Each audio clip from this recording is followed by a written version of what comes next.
കുറച്ച് മാസങ്ങൾക്ക് മുമ്പായിരുന്നു ബോളിവുഡ് സംവിധായകൻ രാം ഗോപാൽ വർമ്മ ഒരു വീഡിയോ എക്സിൽ പങ്കുവെക്കുകയും അതിലെ പെൺകുട്ടി ആരാണെന്ന് ആ പോസ്റ്റിലൂടെ ചോദിക്കുകയും ചെയ്തത്. പിന്നീട് ആ മലയാളി പെൺകുട്ടിയെ കണ്ടുപിടിക്കുകയും ചെയ്തിട്ടുണ്ടായിരുന്നു. ഒരു മഞ്ഞ സാരിയിൽ ക്യാമറയും പിടിച്ചുകൊണ്ടുള്ള ചിത്രങ്ങളും വീഡിയോകളുമായിരുന്നു അന്ന് വൈറലായിരുന്നത്. അത് ശ്രീലക്ഷ്മി സതീഷ് ആയിരുന്നു സംവിധായകൻ അന്വേഷിച്ച് നടന്നിരുന്ന ആ പെൺകുട്ടി. ശ്രീലക്ഷ്മിയെ സിനിമയിൽ അഭിനയിക്കാൻ ക്ഷണിക്കുകയും ചെയ്തു സംവിധായകൻ. ഒക്ടോബറിൽ സാരി എന്ന തന്റെ പുതിയ സിനിമയ്ക്കായിരുന്നു സംവിധായകൻ ശ്രീലക്ഷ്മിയെ ക്ഷണിച്ചത്. ഇപ്പോഴിതാ ആ ചിത്രത്തിൽ അഭിനയിക്കാൻ നായികയായി ശ്രീലക്ഷ്മി തയ്യാറായിരിക്കുന്നു എന്നാണ് വാർത്തകൾ. ലോക സാരി ദിനത്തോടനുബന്ധിച്ച് സിനിമയുടെ ഫസ്റ്റ് ലുക്ക് പോസ്റ്ററും രാം ഗോപാൽ വർമ്മ പുറത്തുവിട്ടു.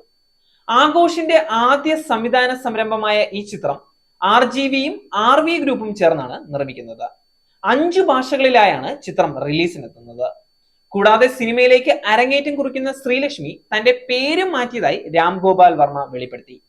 ആരാധ്യ ദേവി എന്നാകും ഇനി മുതൽ ശ്രീലക്ഷ്മി അറിയപ്പെടുക. ഇൻസ്റ്റഗ്രാമിലും ശ്രീലക്ഷ്മി പേര് മാറ്റിയിട്ടുണ്ട്. ശ്രീലക്ഷ്മിയുടെ ഫോട്ടോഷൂട്ട് ചിത്രങ്ങളും വീഡിയോകളും പങ്കുവെച്ച് സിനിമയിലേക്ക് ക്ഷണിച്ച രാം ഗോപാൽ വർമ്മയുടെ ട്വീറ്റ് മാധ്യമങ്ങളിലടക്കം വാർത്തയായിരുന്നു. വളരെ മോശം സിനിമകൾ എടുക്കുന്ന സംവിധായകനാണെന്നും സ്ത്രീ വിഷയത്തിൽ തൽപരനാണ് എന്നൊക്കെയായിരുന്നു പലരും അഭിപ്രായപ്പെട്ടത്. ശ്രീലക്ഷ്മിയോട് സൂക്ഷിച്ചു കൊള്ളാൻ പറഞ്ഞുകൊണ്ടായിരുന്നു കമന്റുകളും.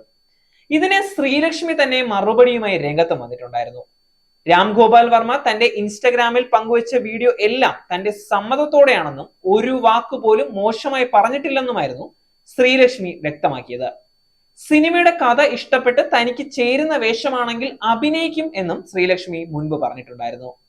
സാരിയുമായി ബന്ധപ്പെട്ട ഒരു സിനിമ ചെയ്യുന്നതിന് വേണ്ടിയാണ് രാം ഗോപാൽ വർമ്മ ശ്രീലക്ഷ്മിയെ തേടിയെത്തിയത്. സാഗ് ന്യൂസ്, നേരിന്റെ വാർത്തകൾ നിങ്ങളുടെ വിരൽത്തുമ്പിൽ എത്താനായി സാഗ് ന്യൂസ് ചാനൽ സബ്സ്ക്രൈബ് ചെയ്തും ഷെയർ ചെയ്തും ഒരു ശരിയായ മാധ്യമ നിലപാടിന് നിൽക്കാൻ ഞങ്ങൾ നിങ്ങളെ ക്ഷണിക്കുന്നു.